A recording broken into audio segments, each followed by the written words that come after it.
The scene was dead anyway. A music scene lives, a music scene dies. The stories, however, are immortal. The scene was dead anyway is a look into the lives, communities and music scenes that help shape an entire generation.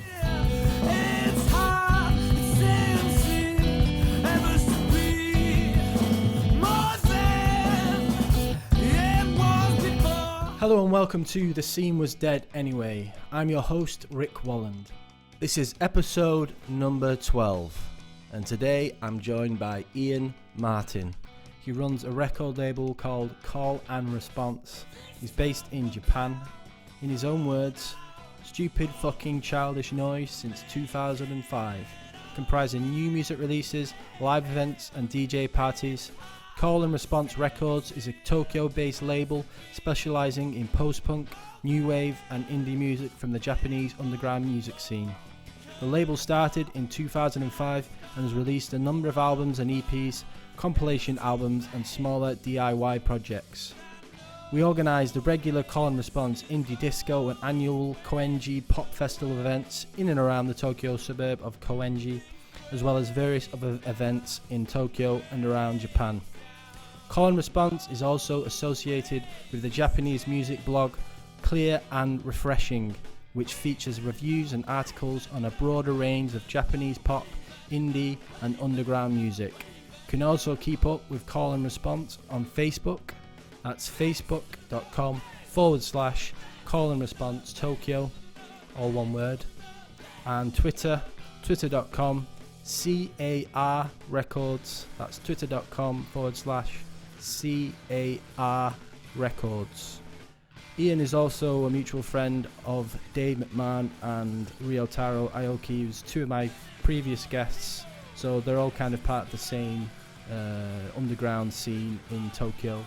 Before we start, if you're watching on YouTube, please could you like and subscribe to my channel to help the podcast grow, and if you're listening on Apple iTunes, please could you leave a review under the ratings and review tab. You can also find me on Facebook. That's facebook.com/The Scene Was Dead Anyway. I'm also on Instagram, instagram.com/The Scene Was Dead Anyway. And I'm on Twitter, twitter.com/TSWDA. And here's the full podcast with Ian Martin. I hope you enjoy it.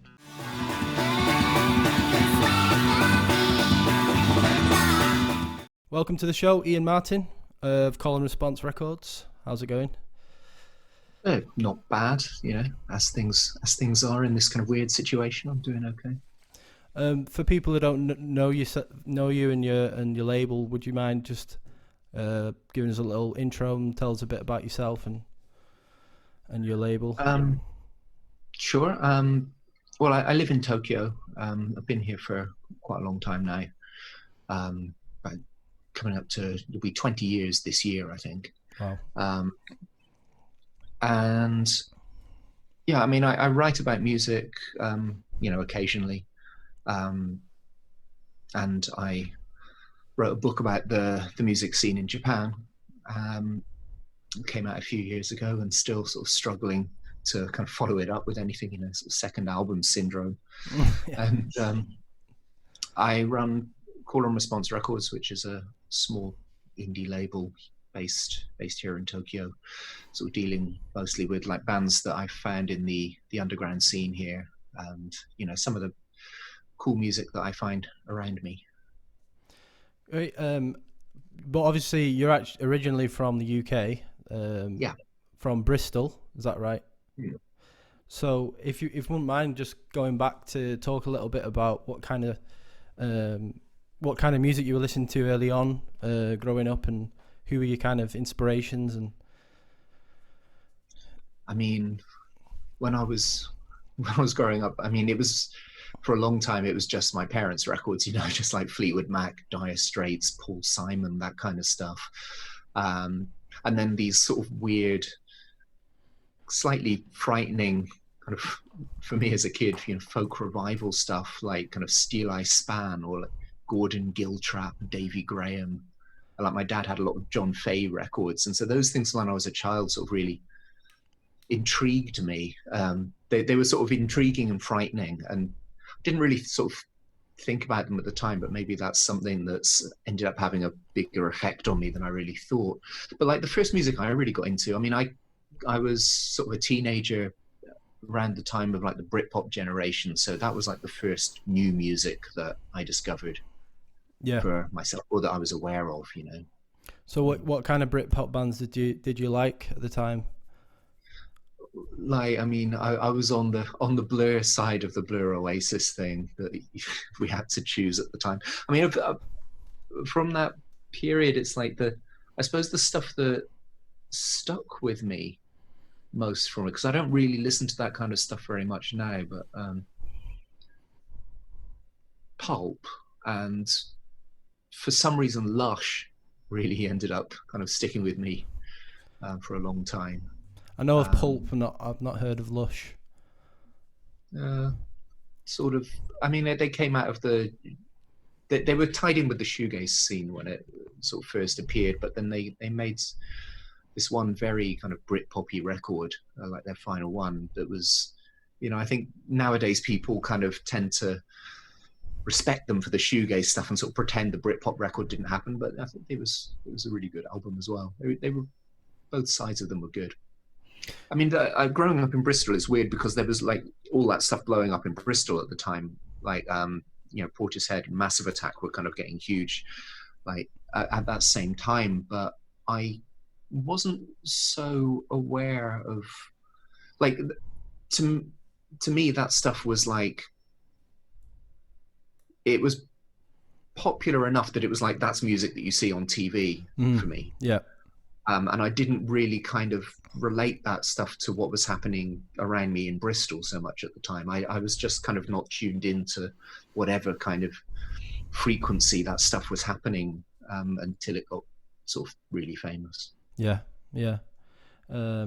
So when did you start to sort of go to shows and that? And I mean, did you play music yourself, or have yours just been on the kind of music promotion side? No, I mean, I wasn't, I'm not a musician, God. Anyone who's heard the music that I try to make would tell you that. But I don't know, like, I mean, I think the first gig I saw was just going to see one of my classmates' bands doing like a battle of the bands at Mole's Club in Bath. I can't remember what their name was now. I think they were called like Victor or something like that. Just sort of indie rock band. Yeah. That was like the first gig I think I went to when I was like, oh, you know, I'm going out to shows now. You're one of the cool kids. That sort of thing. Most of the discussion today is going to be about your time in Japan, but were you kind of getting involved in the scene in Bristol, or was it you kind of, because obviously you moved to Japan in 2001, so wouldn't have been that much time to really become familiar with the scene there? Yeah, and I was at university in Bournemouth as well, so that was you know, when I started getting more into the, you know, going out to shows, I was living quite far away from Bristol, although there were the thing that really stood out, like, okay, when I was like a teenager, we'd go into town and we'd you know, just like where the indie nights were. It's like it was at the Beer Keller, and then the Beer Keller on Fridays maybe, and then on Saturdays the Thekla, or the other way around. But yeah, like the Beer Keller and the Thekla were the places where the sort of the indie nights were. That was just like going out to, you know, there'd be DJs and stuff, and we weren't watching bands. But then in Bath at Mole's, they used to have on Thursday nights, every second Thursday, they used to have Per, which was, you know, there'd be a couple of live bands every time, and the DJs playing like this sort of kind of awesome, much more under the radar kind of trash punk and sort of indie pop and stuff like that. And so that, I think, although I wasn't like involved in anything really, the Per nights really stuck with me, and the stuff that I started doing later on when I was in Japan, I think that probably was a big influence on me. That It just rings a had a bell, really cool yeah. That atmosphere. Per does ring a bell. I've heard that before. Part of A the lot of the Bristol. cool bands that were sort of going around would end up going through those nights anyway around that time.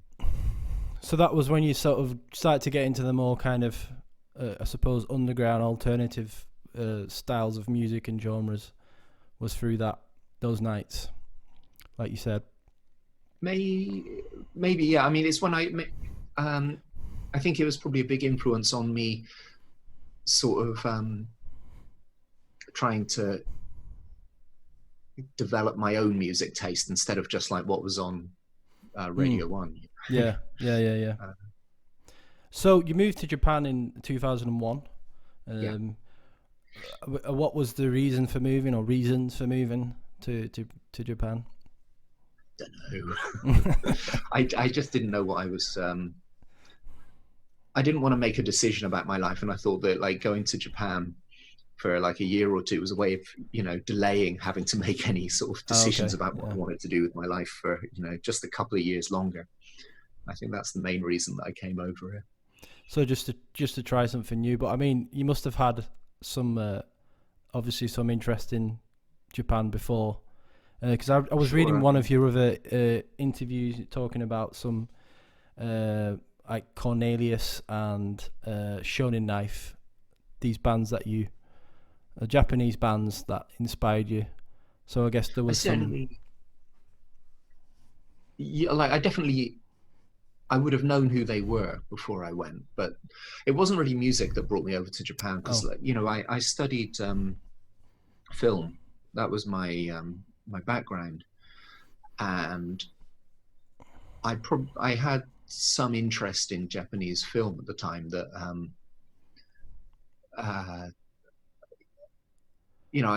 I'm not sort of a massive kind of film nerd now, but I think when I was young, I was like, oh, I'm going to be like the next Quentin Tarantino or something. Then after a while, I started realizing, oh no, you have to work with too many other people if you want to make films. It sounds like a pain in the ass. But I definitely had some sort of some kind of image of Japan or some interest in Japan that came from like watching movies back in the in the 90s, watching like Tampopo or something like that. And I'd read books by like Haruki Murakami and things like that. So I had sort of image of the country. Anime in the 90s as well. Similar for me. I have a lot of Murakami's I love Murakami, so but I have a lot of connections to Japan, like in different ways. So I am thinking about moving out there at some point. So how was the transition then, moving to the other side of the world and totally different culture and. Well, I mean, the thing that struck me most about Japan when I first visited was how similar it was. That, I just thought, oh, big cities are kind of the same everywhere in the world, aren't they?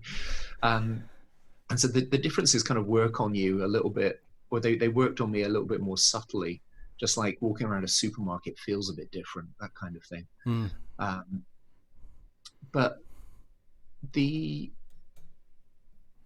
I do think the music scene, getting into the music scene here was sort of like my way of trying to find a part of the, new country to sort of fit in with. I didn't want to just hang around with other sort of white people while I was here. I know what you mean. Yeah. I wanted to have like my own sort of connection with the culture, but I wasn't the sort of person who was going to be like, oh, I'm going to learn sort of, I don't know, like some sort of traditional Japanese crafts, or I'm going to get like super into Buddhism or like martial art or whatever. I don't know. I needed to find my own way of doing it, and the music scene was the way that I did. It was the music scene here is very small, very. I don't mean it's small. There's hundreds of venues in Tokyo, but it's small in the sense that the gigs themselves, there's not that many people in them, and you're kind of, it's quite intimate, really. I felt like the border or the boundary between artists and audience was very sort of permeable, and that was that made it easy to kind of step into and feel like, oh, this is my community. Yeah, so that I guess that brings us to the next question about the label that you started, Call and Response Records. So that was around 2004, is that right? Kind of. The label started in 2005. It went in steps. I think 2003 I started writing a blog about music called Clear and Refreshing, which I was just sort of writing about gigs I was going to, or just like the CDs and CDRs that I was picking up from bands. And then, like, after doing that for about a year, I started organizing some shows, because you go out to a gig and there's 5 bands playing and you're interested in 2 of them and the other 3 are garbage. And so I started thinking, well, if I organize it, then all 5 of them are going to be something that I want to see. So, and then after about a year of doing that, I was like, well, let's make a compilation CD with like some of these bands that I like, and the label sort of came out of that. And so go on, sorry. Oh, it's okay. So obviously we kind of touched a little bit on the kind of relationship with the audience and the band, the artist. So that's kind of what the kind of thinking behind the name Call and Response. Would you talk about a bit about that? Like, I mean, so it started with this blog called Clear and Refreshing, and the text on that, the name of that just came from the text on a can of Chuhai, like sort of fruity alcoholic drinks. And so when I started the label, I just wanted to keep the initials CAR. And I think I just kind of like the phrase Call and Response. There's this sort of, I like that dynamic in music, the sort of question and answer between different elements or like different voices. There's something about it that's, it's not didactic. Like, I think, to be a bit sort of like, ooh, am I shocking you here? Like, rock and roll is kind of fascist music, in the sense, I mean that not in the sense that, obviously it's not, but it has this kind of dynamic, which is you've got the rock star on the stage, and he's delivering some kind of cosmic truth to the audience, and they're all like, oh, thank you for teaching us, or something like that. But the idea of Call and Response, it introduces some sort of confusion in there. There's like different elements playing off of each other, and you're not getting this very simple didactic message. You're getting this sort of mixed and confused, bit schizophrenic message from it. And then, so that kind of appealed to me. A lot of the music I like has this sort of feeling of, it's not 100% obvious what it is, what it's doing. And then later on, I think the phrase Call and Response came to mean something a bit more specific about the relationship between the artist or the label, or, or me, etc., and the audience. So it's like saying, I'm going to reach out. We're reaching out part way. We're going to give you this, but you've got to do some work as well. You've got to kind of reach out to us. Yeah, I like that. Yeah. It's like if you look at art as like a scale from here to here, at one extreme you've got masturbation. You're just doing this, you're just pleasing yourself with what you're making there. Yeah. When you hear artists saying, it's like, well, I just make music for myself, and if anyone else likes it, that's a bonus. It's like, okay, so you're wanking. And then at the other extreme, you've got prostitution. You're making it purely for the other person. You're only, you're creating a product and its work, and there's a sort of barrier between yourself what you're doing there. Mm. And somewhere in the middle there is great sex, and sort of Fantastic. Maybe Analogy sort of optimistically, I thought I can provide great sex for for many people. So you are sort of a pimp of the. No, because I'm into it as well. I'm an equal participant. I'm more a kind of an organizer of orgies.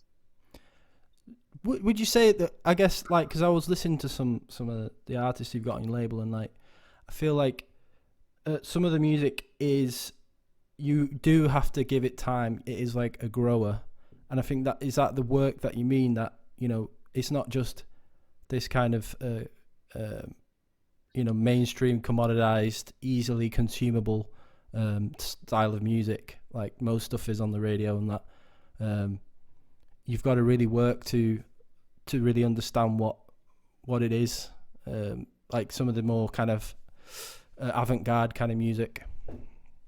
I mean, some of that's out of my control, just because anybody who's that popular doesn't want to be on a label like mine to begin with. But sure, it's the kind of music I like, and I don't really have a lot of interest in doing stuff with bands who can get success the kind of normal way. I like a lot of I like Phil Collins, I don't have a problem with like utterly mainstream music, but I don't mean it in that way. Just, I like stuff that doesn't approach you too directly. But then the other side of it is that a lot of the music I'm picking up is music that I found live, and I think when you're watching it live, the appeal is very direct. It's you can feel it in your you can feel it physically a lot of the time. And just like this band I've got behind me, Part Chimp, very much a kind of it's like you said, you can really when you're there, it's like the intensity and the energy of the band. It's like So carry on. Yeah, sorry. So there's what you end up with on a record and what you see live isn't necessarily the same thing.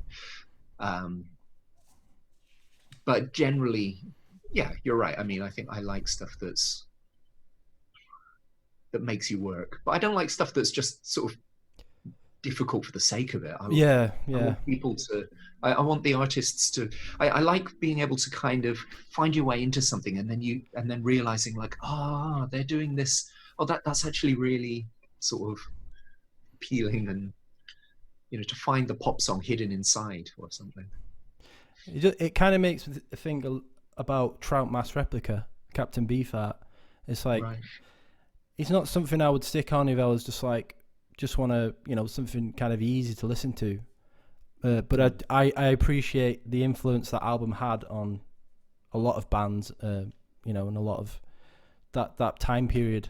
And I'm a huge fan of Captain Beefheart, but like that, it's like I view it differently to something I would just stick on when I'm kind of just want to relax. So I guess it's the mood you're in as well.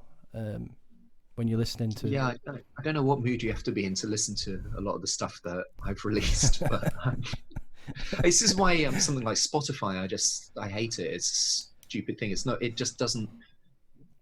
not designed for labels like mine or for the kind of music I like, because the only way you can make money from it is by just racking up millions and millions and millions of listens. But with one of these, I'll buy like this is Japan, so it's still usually a CD from a band, and I don't want to listen to that like a million times. I want to listen to that album once a year, and for 35 minutes, this is like my favorite thing in the world to listen to. Like, how do you kind of translate that experience into the amount of money that it's worth paying that artist? You can't, an algorithm can't really do that. But if I buy the CD from the band, then they got like 10 quid from me, didn't they? So what do you think about the Bandcamp Friday thing?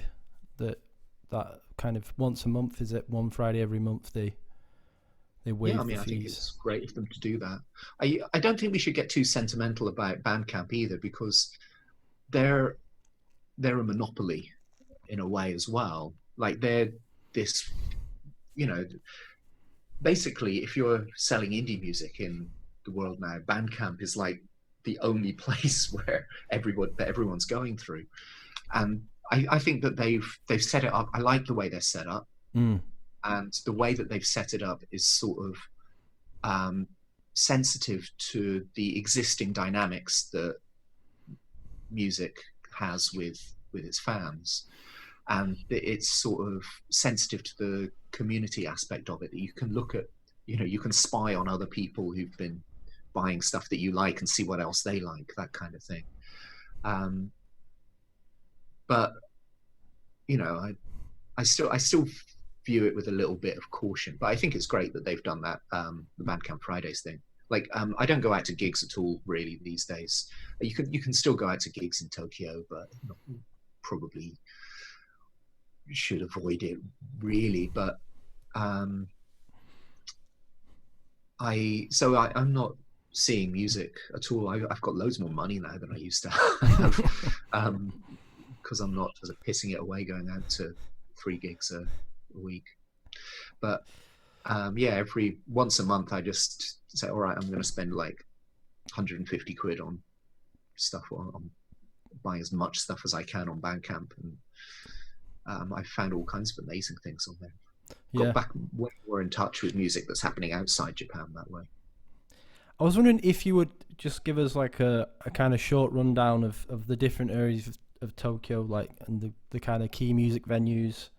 You live in Koenji, which I believe is like quite a thriving area of the kind of underground music scene in Tokyo. Yeah, it's a difficult question to answer. People always ask me about, like, what are the key venues, and it's kind of impossible to answer that, because the venues themselves don't usually have their own particular community around them. Some of them do. There's a few do, but I mean, like, if you look at the website Tokyo Gig Guide, they have a directory of venues in the Tokyo area, and they've got about 800 venues listed. Not just Tokyo, some of the nearby sort of places as well, but definitely the greater Tokyo area. There's like 800 venues there, and the scene is so fragmented. There's no like, this is the place kind of thing going on. And it's, I think in some ways it's sort of dishonest to try and sort of pick one out, but and the gigs just they happen where the organisers want them to, and they'll often move around depending on the show, depending on, organisers chasing cheaper venues and things and stuff. But even like areas of Tokyo that used to 20 years ago, 25 years ago, had their own sort of distinct music identity. That's, now that the information is all just kind of spread around on the internet, I think that's kind of become much more homogenized as well. But yeah, Koenji, good area generally. It's got its own sort of local kind of creative communities and sort of networks there. It's this like anarchist recycle shop here called Shiroto no Ran. They sort of connected with this guest house called Manuke Guest House, and so that place acts as a sort of funnel for a lot of weird people from overseas who kind of come here to stay there, and especially with people from like other parts of Asia. So like, I think Koenji's become one of the interesting things I think about Koenji is that it's a sort of spot where weirdos from Taiwan or from wherever kind of often land when they first come to Tokyo. In like Shimokitazawa's another area that's sort of famous for sort of indie music. That's a bit more sort of straightforward indie rock there. And then there's like, Shinjuku, Shibuya, loads of venues in those places. So there's certain areas over the western side of the city is where most of the venues are clustered, and then like along the Chuo line, sort of train line that runs through Koenji, dotted along there, pretty much every station along the Chuo line has sort of some kind of cool venues or interesting things going on. Over the other side of town, it's a bit more sparse, but like in Koiwa, there's a venue called Bush Bash, which is excellent, like probably the best venue in Tokyo, really. Bush sort Bash. of out on its own, Yeah. on the other side of town. Punk and hardcore, but like loads of sort of weird experimental stuff. And they're doing there's a lot of people doing events there that I think are really interesting at the moment. Throwing together this like really anarchic kind of punk spirited electronic music and noise and things together with like grindcore and sort of punk and various other kinds of music, and that's kind of interesting. So you talked a little bit about the venues and that. I mean, the gig economy in Japan is, would you say, different to the UK? It's mostly kind of pay to play set up. The pay to play thing here is sort of, it's strange. It's on the face of it, that's the system. Although if you've been at it for a while, I don't think anybody's really asking you to pay, or at least you found the places that won't ask you to pay. Once a band gets a sort of relationship with a venue going, then after a while that doesn't come up so much, and especially younger bands now just won't have anything to do with that to begin with, I think. And so I feel like that system's starting to dissipate a little bit. Certainly like more new venues are there's people trying to shake off that system, although there's still like the core of it is based around that for sure. It's just real estate just trying to extract rent. But if you don't want to pay to play, then there's definitely enough places that you can play where you don't have to do that. You're perhaps making a compromise on the quality of the PA and gear that the venue has there set up for you to use for free. But yeah, I noticed a few videos on YouTube of guys setting up on the street and just doing like a noise gig or something, and then there's one where a police officer turns up and he's like patting him on the back, trying to get him to stop playing. I think the police are showing up at all of those gigs. I don't know. Yeah, some people do that kind of thing. Yes. I mean, it's not that widespread. When I was I was going to say last year, because it's like last year doesn't exist in my head. It's just a sort of wipeout. It would have been two years ago. I was in Taiwan for a show that I helped organize over there with like a bunch of other people. And while I was there, I got a kind of heads up about a noise gig that they were doing in like an underpass underneath a highway. And that was like a proper, just sort of, just, hey, let's do the show right here kind of gig. Loads of artists, a whole bunch of people just filling up this underpass. And then anytime anyone wanted to walk through, they'd just come down the stairs and just sort of be like, excuse me. You know, everyone just steps back and lets them walk past. These people doing this like harsh noise or sort of weird ass experimental stuff. And I just thought, yeah, you couldn't do that in Japan, could you? So yeah, there's definitely people doing weird stuff in the streets. Or in Koenji, you see people at the sort of little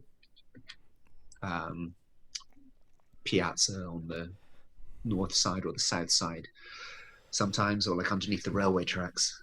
There's people doing it, but you're locked in a little box usually if you want to make a noise in Japan. So what are some shows that you've put on that you sort of really kind of proud of, that kind of stand out in your memory, that you just like, wow, that was awesome? That's a difficult question to answer. The one that sticks out in my mind, it isn't so much for the show itself, although the show went off really well. It was more just for the it's the experience. Oh God, it sounds so cheesy saying that. It's the shared kind of communal experience that sort of is what makes it stick in your memory, I think. And it was so like the T-shirt I've got on here. Tension. Like Tension's the name of an event that I've been organising together with a friend of mine, Mayumi, who's the guitarist from this like excellent sort of noise punk band called People, P-IPLE. And they're so she and I decided to sort of, we've both been organising shows independently for like about 10 years before this, and we decided it's like, instead of like competing against each other, let's work together on something. And so we put on we organized this show. We're pulling bands from all around Japan to play at this event, and because it was in the middle of winter, there was snowstorms kind of forecast for that day. And as it got closer, we started freaking out, like bands aren't going to be able to get here, or like nobody's going to come out and stuff like that. And so normally when you're on your own organizing an event, you just spiral, completely out of my control, but I'm going to panic. And but it was kind of working with somebody else made it easier somehow. Like she found like a shrine to a weather god, which was quite near my house, near my apartment at the time. And she's like, okay, let's just go there and pray to the weather gods. So we just sort of went there and we sort of dropped some money in a little sort of box and we prayed for good weather. And it was just sort of like this, literally just putting it into the hands of the gods, and this kind of therapeutic act of like shaking off the stress. The show ended up being kind of amazing, but and then the snowstorms hit the next day, and some of the band's flights home were cancelled. But fuck it, show's done now. You're on your own. Yeah. So would you attribute the praying to the gods to the success of the gig? What it did was it was being able to being able to share the experience of the gig with other people is amazing, but being able to share the stress of organizing with somebody else, I didn't realize like quite what a relief that was as well. That was the thing that sticks out in that was the thing that stuck out in my memory when you said that. In terms of I get, this is a kind of broad question, like what has your experience been overall running a record label, for other people thinking about maybe doing it or or not? It's like a cycle of joy, excitement, hope, followed by this sort of crashing ground failure, disappointment, feeling I've let everybody down, just endlessly. And then getting older has like added this extra layer, this sort of sense that I've wasted my life. I keep resetting like the bar for what I consider success, just sort of lowering it, and still failing to meet it time and time again. It's just finding little reasons to continue, even though what you're doing is of no benefit to anybody, least of all yourself. That's a rousing kind of endorsement. Yeah. I don't know. I mean, it's one of those cheesy things where it's like I do it because like I can't imagine not doing it. It's like how empty would my life be without it? I don't know. I'd probably be a much more successful writer because I would have just worked hard at something else. Yeah. I don't know. I wouldn't have all of these kind of experiences. Yeah, definitely. It's fun. I don't know. It's just fun. Doing it is fun, but thinking about it is horrifying sometimes. I guess the financial side of it's probably pretty bleak, because it's fairly niche kind of music that you're releasing and stuff. So yeah, I mean, but it's not the money so much as just sort of the worry that I'm boring people. Mm. I want people to enjoy themselves, you know. Yeah. And money's a good way, not a perfect, but it's a sort of, it's an easily measurable way of, you know, measuring the interest that people have in the thing that you're doing, I think. Yeah, absolutely. So that's sort of where money's important, really. You mentioned when we last spoke about the kind of two big music promoters, Creative Japan and Smash Japan. Yeah, I mean, they're not the only ones. I mean, there's also, especially for like indie music, there's people like Hostess Club, but yeah, like Creative Man organizes the Summer Sonic Festival, and Smash Japan does Fuji Rock. So those are the Fuji two Rock, big yeah, sort of summer festivals for international, that have international bands at them. So they'd be sort of bringing in like Lightning Bolt and that would have been probably somebody a bit more indie. That would I mean, Lightning Bolt are a kind of interesting one, because they're a band who, they're a sort of famous cautionary story among organizers here, because they like showed up and were just caught by the immigration folks, and they're just packed onto a plane and sent back home because they didn't have visas. And the rumor, I don't know how true this is, was that part of the reason for that was some kind of territorial dispute among like the promoters here, that one of the promoters just kind of shot them to the cops to screw over like a rival who kind of felt that he'd been kind of jumping into his territory or something. Like I said, I don't know how true that is, but it's. I like to believe it. True, so I believe it. Yeah. Like I remember when I was first going out to gigs here and just sort of seeing the famous bands. Then if like the Strokes or the White Stripes were coming over, that would be Smash or Creative Man. I think when Yola Tengo came over a couple of years ago, I think that was one of them. But like I said, there's a few others, and I think for like Hostess Club are one who'll like bring over a lot of sort of not like top level famous, but kind of you know, quietly legendary indie bands. Yeah. Like sort of like Thurston Moore or something. I think they did Thurston Moore's tour quite recently. Yeah. So yeah, you kind of, we're talking a little bit about the kind of logistics of bringing but bands from overseas. So you did put a tour on for a band from the Philippines, an all girl band, the Male Gaze. So what was the process like for you in terms of the putting the tour on and getting them over and getting the visas and all that? With them, like the problem with getting artist visas for people coming over is that fundamentally you can't. You can only apply for it if you have a company with like capital above a certain level and with above a certain number of employees.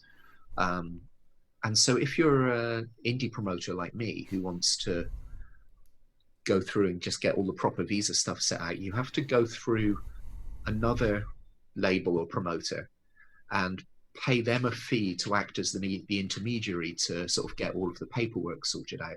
And they'll charge like 100,000 yen, 200,000 yen, I don't know, to do that. And so, that's just for the kind of scale of tours that we're doing, you're not doing that. But the law seems to have like a kind of, you can tour here without a visa as long as you're not getting paid for it. Right. And, which just puts you on the same level as any Japanese band, because nobody gets any fucking money from stuff here. And of course, if some kind person just happens to just slip you a brown paper bag with some cash in it at some point, then it's not gonna.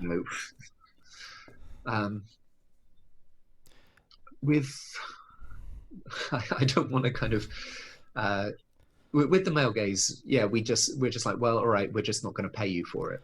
But I did bring them over, and but if you're from the Philippines coming to Japan, even just to get a tourist visa, you have to apply to the Japanese government for that, and you can't do that more than 2 months before. So if you're booking a tour, you have to book that 6 months in advance, or you have to start booking it 6 months in advance. So we had to book it not knowing if they'd even be able to get tourist visas to come over here. And so that was a bit of a panic. Right. But yeah, like they did, like I said, legally, I'm like 98% certain that it's okay for them to come over and play shows. But even so, we were kind of like super careful. I just told them, leave your guitars at home and just tell me what kind of guitar you play, and I'll borrow one that's the same. Yeah. That kind of thing. Yeah. Because we don't want them arriving at the airport and just getting interrogated with a load of annoying questions and stuff from like distrustful immigration staff, even if what they're doing is legit. And flights from the Philippines to Japan are really cheap, and we could bring the whole band over for the same as the cost of flying one person over from Europe. So in the end, I didn't lose any money on that tour. Nobody really made any money from it, but you know, that's probably that's pretty good, isn't it, to break even? And but also, like, we had a lot of help, and a lot of people just kind of put in a lot of work for free for that. Like that Mayumi from People Again, like she was, her band were kind of, we did a split of the two bands, you know, and so we made it a kind of tour for both of them. And she put in loads of work, and I'm fairly sure she lost some money on sort of some of the work she did. But she also organized like the best show of the tour as well. So where were the dates then? Which locations? Like most of it was in Tokyo. We were kind of quite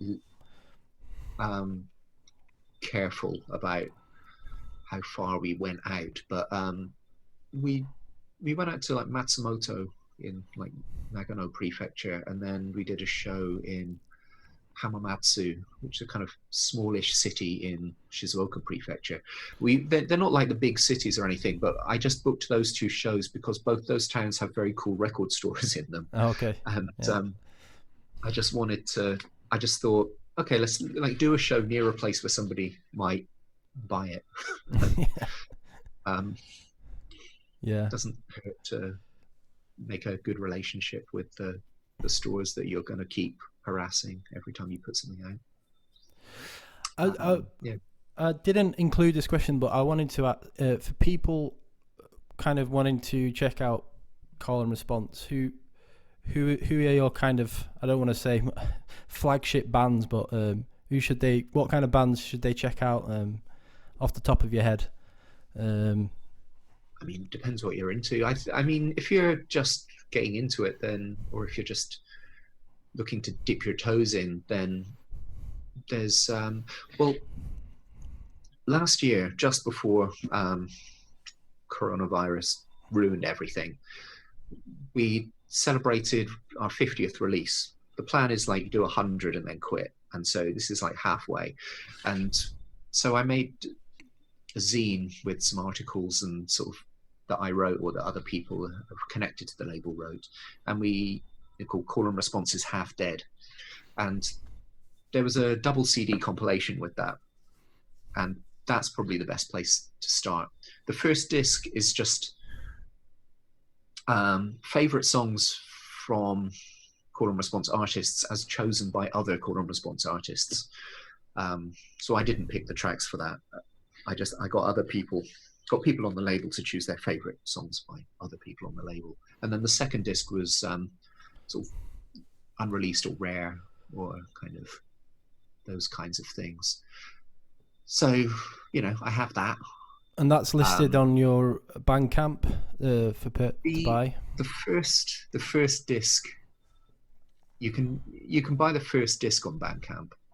If you want the zine and the second disc, then you can buy that from our website. Although if you're from the UK, you can't, because Brexit has ruined everything. Good old Brexit. If you're from the UK and you want it, just send me an email and we'll figure something out. But I just don't want to do all the go through all the fucking hassle for the just all the kinds of sort of licenses and things that you seem to need now. It just I've had some worth it for 3 CDs stuff. I've had some stuff being sent over from the States, and it's taken like 3 weeks to arrive, like a tiny package. Yeah, I mean, like coronavirus has sort of slowed down a lot of overseas shipping as well, hasn't it? Because there's no flights going anymore. That's it. Yeah. So one of my previous guests, or two of them, you're good friends with, and Ryotaro, you've put on his band, Loop Rider. So when did you meet Dave then? And I don't know. I don't know if I really met Dave. Dave just sort of gradually happened to me. He's like, he and I are not exactly the same scene. He's more in the kind of noise experimental sort of underground side of the scene. Mine was more sort of guitar bands and indie-ish stuff. There's definitely a sizable overlap between us, and so we'd just be at the same gigs, and you know what Dave looks like. He's just somebody who you're just walking down the street in Koenji and you're going to notice him anyway. And so after a while, it's just like we kept seeing each other, and so we started talking. And he's an enthusiastic guy, and he likes, he's not sort of he's not one of those people who's protective of the information of their special little scene or anything. He wants the best for everyone, and he tells you anything cool that's going on there. He's just like a great person to just like figure out what's going on. He'll tell you what he knows. Some people can be kind of dicks about it. Yeah, you can just sort of like, yeah, this is my thing. Yeah. I know. I checked out the video, Jebiotto versus, it's like the band, like a robot version of the band fighting. And I spotted spotted Dave in the near the end of the video doing his fist pumping, signature fist pumping. No, it's great. It's a great video. People should check it out. Jebiotto versus, I can't read the Mechajebiotto on YouTube. Yeah. Really, really fun video. That was made by Matt Schley, who's another friend of ours from this sort of little Koenji circle of good folk. He's made a lot of videos for call and response stuff. He's made at least one. He made a couple of videos for Loop Rider as well. Yeah, it's very professional, and yeah, he's a cool guy. So Jebiotto, I think I actually saw them when I was out there. You did. One of the members is the sister of Dave's wife. Is that right? I think that's what he told me. Or did I get that completely wrong? Yeah. No, that's right. That's right. Yeah. So Dave's her little brother. Say again. Dave's her little brother. That's right. Yeah. She's also that's Madoka, the singer from Jebiotto. She's also the vocalist in People, which is okay. There's a lot of kind of interconnections between these various people there. Yeah. So we mentioned a little bit about we talked a little bit about the book that you published, Quit Your Band: Notes from the Japanese Underground. Musical notes from the Japanese underground. Right? Musical notes from the Japanese underground. So sort of Dostoevsky reference there in the. Oh yeah. Are you a fan? I've never read it. I just kind of thought doing a pun on Dostoevsky's Notes from the Underground would be. It just made me laugh, and I told the publisher So how about that? And I went, no, that's shit, isn't it? And he just put it on the fucking cover. I don't know. I'm happy. So how did you feel about the book and its reception? And it's pretty obvious what it's about, but you could give if you could give us like a little kind of synopsis of. Well, the origin of it was the publisher, Matthew Chosick, another Matthew. He's he was like starting his own publishing company, and he also he was teaching university classes about sort of media and various things like that. And he was often using articles that I was writing for the Japan Times, because back then I was doing a column about music in the Japan Times, and he would often use them with his students. So his idea was like, hey, why don't I make a book compiling some of your most interesting columns? And I kind of was like horrified by that idea, because this is stuff that I'd written a long time ago, and I was like, oh no, that's bad. I'll write you a new one. And so with that, I tried to.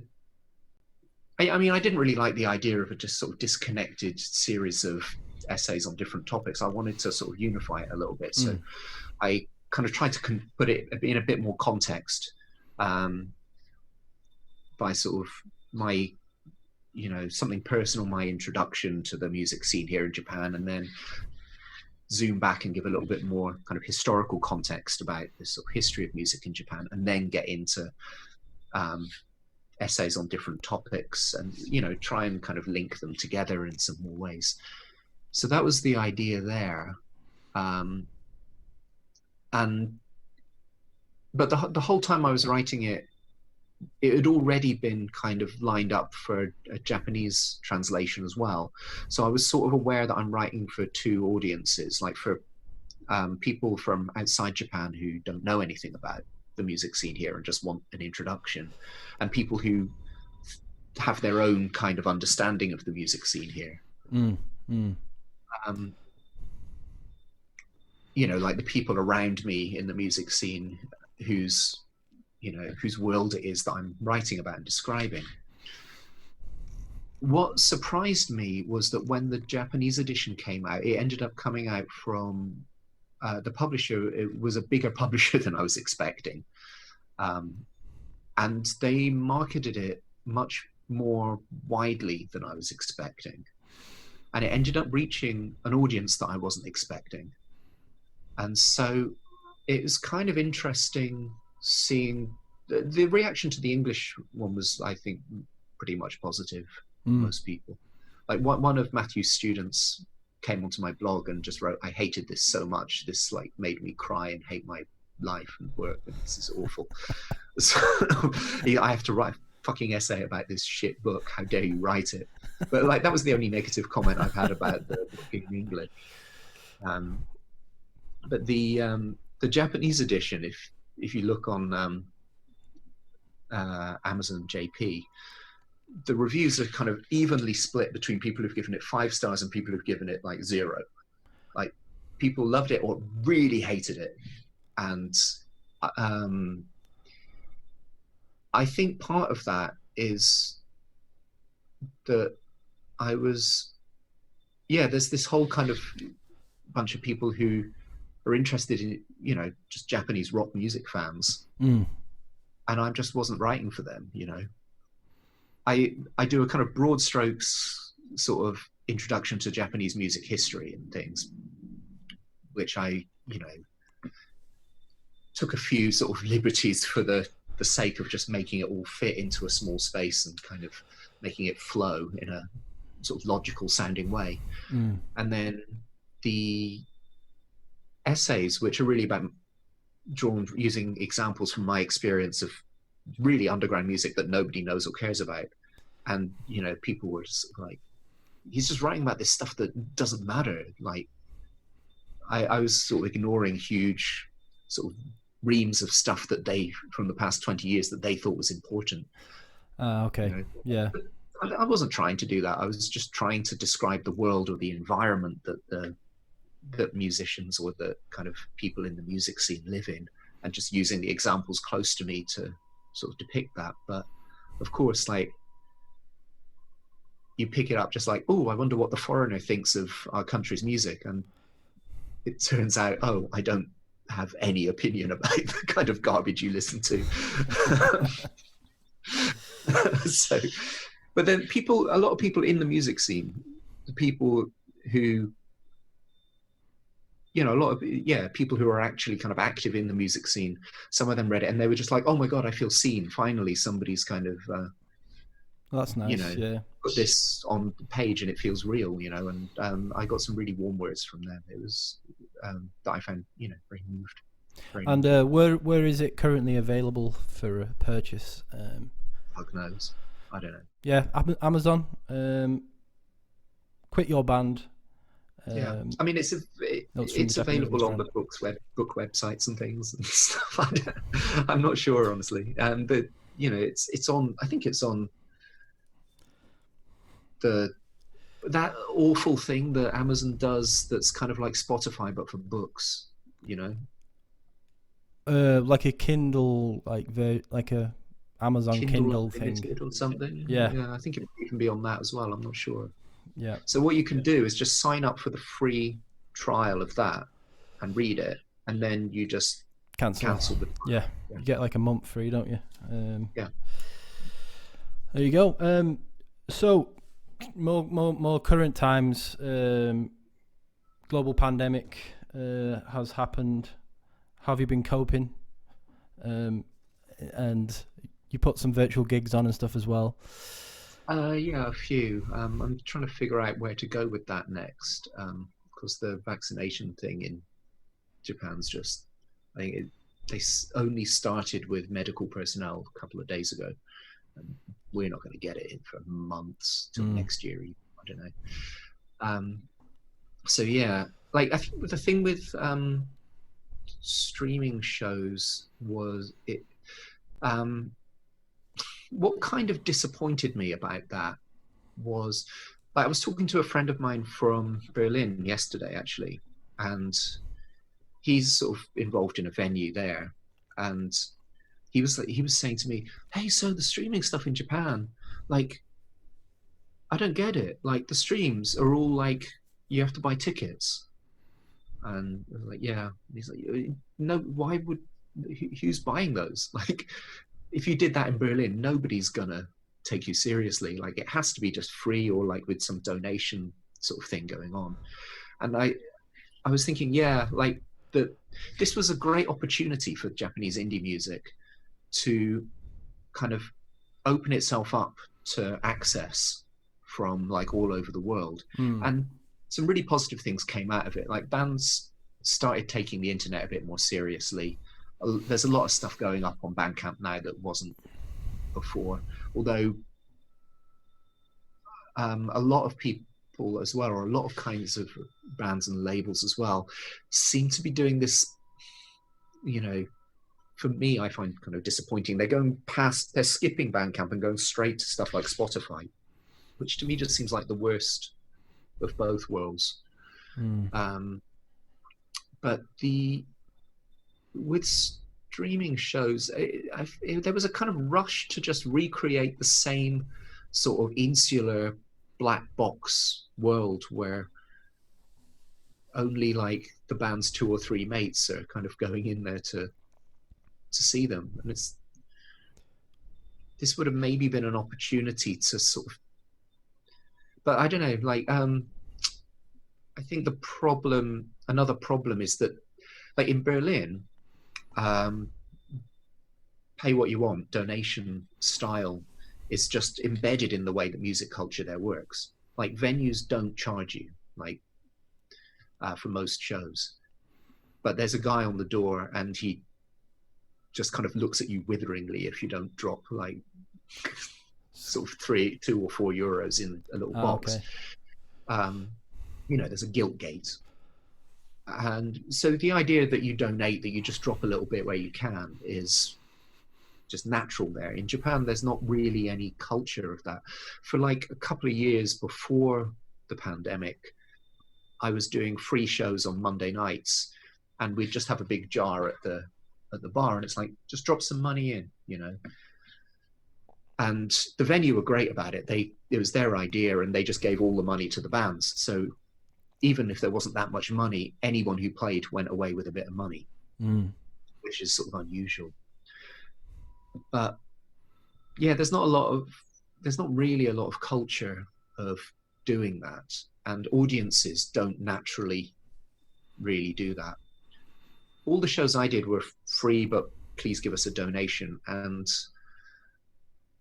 you know, we brought in some quite reasonable amounts of money for the venues that we did it at, but it was all just me and my foreign mates who were kind of dropping the money in. Yeah. You know, it was Dave, or it was me, or it was somebody else. And Japanese audiences, you know, a few people did, you know, very, very kindly, but it wasn't a sort of natural sort of thing for them to do. So people kind of like to know very clearly what is expected of them, I suppose, is the thing. Do you mean in terms of people in Japan, like Japanese people, they want to know exactly the kind of... I mean, I don't know if I'd want to extend it to a sort of broad generalization of the Japanese people exactly, but just audiences at gigs here, I think. Yeah. Just everything's organized in a very sort of clear way, a very clearly defined way. And there isn't a huge amount of culture of things operating outside of those kind of lines. Yep. So last question, free records that changed your life or had a huge impact on your life?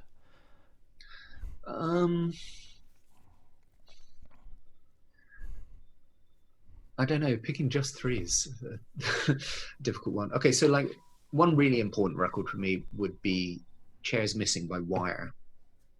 I think that was a good example of just the music, where I started really getting into like music myself, rather than the music that was just being played on the radio.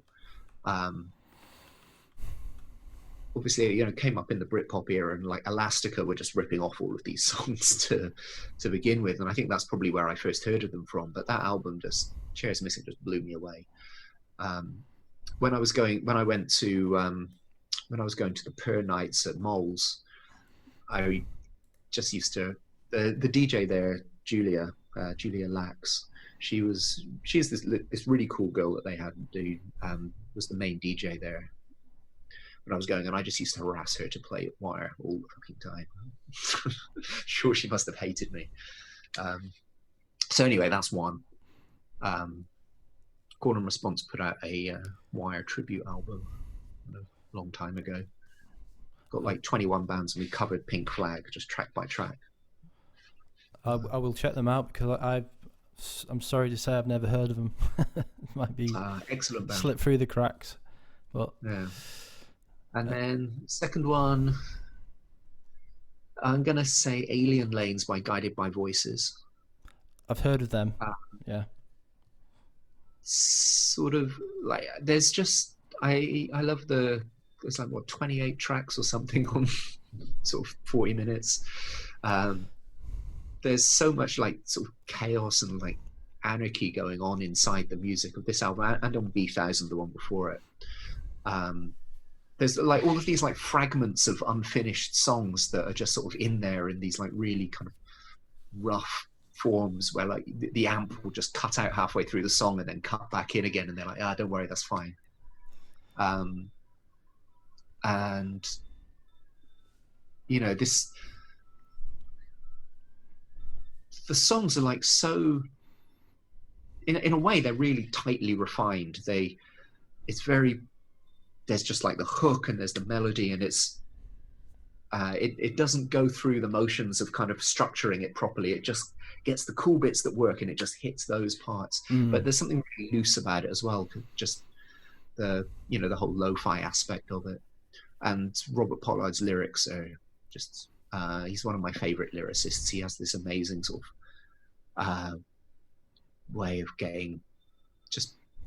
throwing words together in like completely meaningless ways, but that are really evocative, just choosing the right words for the sound and these very kind of intangible images. Nice.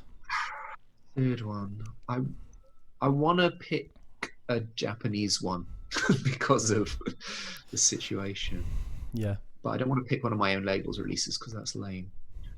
I think I'm going to say like the album Best Education by Panicsmile, because Panicsmile are like in the scene that I found myself in when I was here, they were kind of quite central to it. And I've never released anything quite like Panicsmile, but a lot of the stuff I have released was definitely kind of circling the same kind of world as them. Very influential band on a lot of the bands I work with. Like, it's hard to describe them. Like, basically, and I think Best Education is their best album, or the best album of that lineup of the band anyway. It's post-punk Captain Beefheart. That's the gist of it. They're just an incredible band. They're from in the south, is it Fukuoka? Is that well, I mean, they were based in Tokyo at that time, but the main guy is from Fukuoka. They're sort of, nowadays, two of them are in Fukuoka. I think one of them's in Tokyo and one of them's in Nagoya at the moment, the current lineup. They sort of, there was a song on that album that was called, like, I think it was that album, it's called Pop Song brackets We Can Write. You know, they're just doing all this chaotic sort of free jazz and sort of noise punk stuff, and then they're just sort of pop song We Can Write. And it's just like, we can write pop songs, it's just that we choose not to most of the time. You know, they reel you in, but they're kind of holding you at a distance as well. Yeah. Call and response. Yeah, they came up in the episode with Ryotaro. He's a big inspiration for his band. Yeah, they were one of the bands that me and Ryotaro sort of bonded around, because those were the kinds of shows that I was going to when me and Ryotaro met for the first time as well. Great. So that's pretty much it. So thank you so much for coming on, Ian, and thanks for having me on and sort of listening to my ramblings sort of for way too long. maybe I'll come out there and get involved. Please do. So we've got to wait for this stuff to blow over first. It's pandemic stuff. 10 years from now then. See you in 10 years. 10 years, yeah. All right, thank you, Ian. Take care now. Thank you. Bye-bye. Yeah. Thank you for listening, and thank you for watching. I just want to say a big thanks to my guest, Ian Martin, for coming on the show. It was a really fun episode to do. I particularly enjoyed the analogy about the music industry. I've not heard that one before, so and I thought it was fairly accurate. And the story about him praying to a Buddhist shrine to ensure the gig that they were putting on went ahead, I thought that was pretty cool. If you want to check out Call and Response Records, he's got a website. That's www.callandresponse, all one word, .jimdofree, all one word.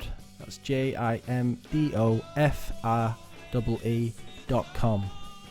He's on Facebook as well. It's facebook.com/Call and Response Tokyo, all one word. It's on Bandcamp. call-and-response.bandcamp.com. twitter.com/CAR Records, and Instagram.com/CAR Records. At the end, I asked Ian 3 records that changed his life, and now I wanted to share with you 3 records that changed my life. First record is by a band called Charlottefield, who I've mentioned quite a lot recently and on my social media as well. This is the album, How Long Are You Staying? I bought this record, well, it was probably well over 10 years ago, because they broke up around 2007, I think. So yeah, but for me they were really, really influential early on for me as a musician and a drummer, because that was kind of my sort of formative years, and I got to see them live a few times. They actually stayed in this house after a gig they played in Wigan, and also my old house in Salford, they stayed there as well. Yeah, and the drummer as well, Ashley Marlowe, he was like, I kind of really idolised him. He's just incredible drummer, you know, amazing technique. Just seems to fit perfectly into their sound. You know, it's like this really kind of discordant, kind of chromatic, math rocky kind of guitars and screaming, kind of punky screaming vocals. You know, bouncing off this like funky rock drummer. It's like you know, it doesn't seem like it would work, but it just works beautifully as a whole sound. And obviously, and seeing them live, they were just incredible live. Just so, you know, just like they just put the heart and soul into every performance. Though that's how it seemed to me anyway. It was just like really intense and powerful. So yeah, that's the first record really that changed my life. It made me fall in love with music. It made me want to really give playing drums and being in bands and everything a proper go. So yeah, massive influence for me. Second record that changed my life, it was a different kind of impact. This was a kind of around a period of my life where I'd just gone through a very toxic relationship, and it was kind of post toxic relationship breakup. And yeah, this album is by an American electronic musician who goes by the name of Baths. It's just a solo guy, a bit like Fortet and Caribou. And the album was his debut studio album. It was called Cerulean. And yeah, it just it really connected with me on a very deep level, and it kind of gave me some hope. You know, when my sort of self-esteem and confidence was shattered, it just it kind of touched me and connected with me in that period of my life when I needed something to kind of hang on to. So yeah, this album was really impactful.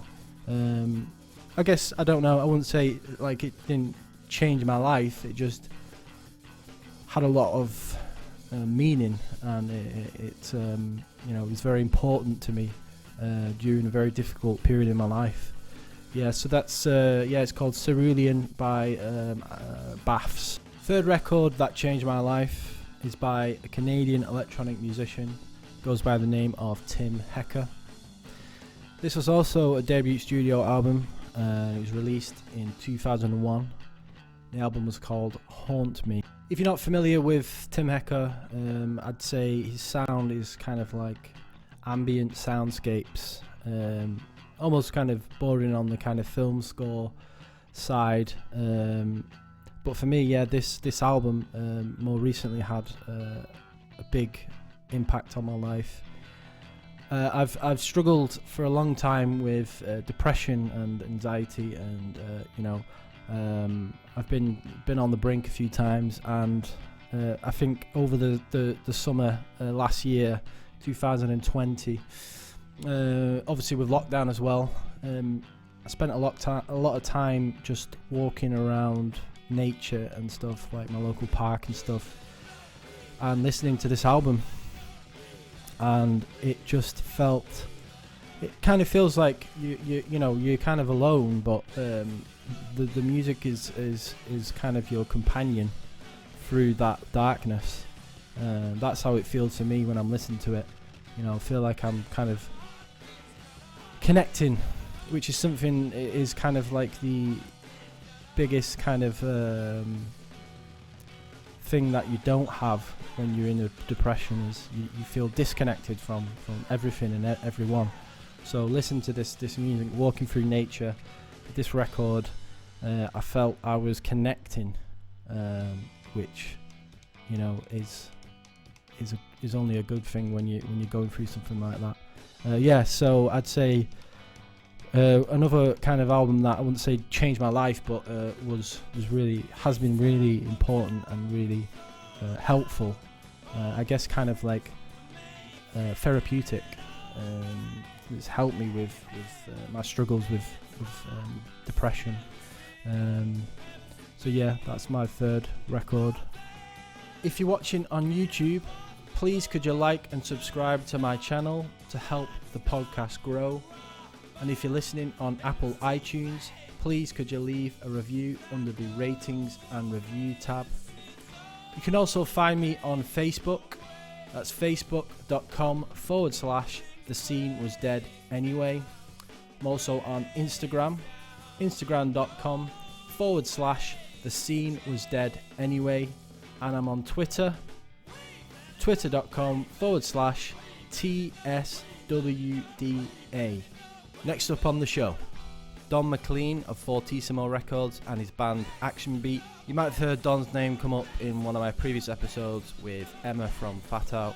Don was an influential figure on the MK Don's DIY scene in the early noughties through his label Fortissimo Records, and so he's going to be coming on with his band Action Beat. It's going to be the first band style interview that I'm going to be doing, so we'll see how that goes. Thank you for listening and thank you for watching. I'm your host Rik Wolland and you were listening to The Scene Was Dead Anyway.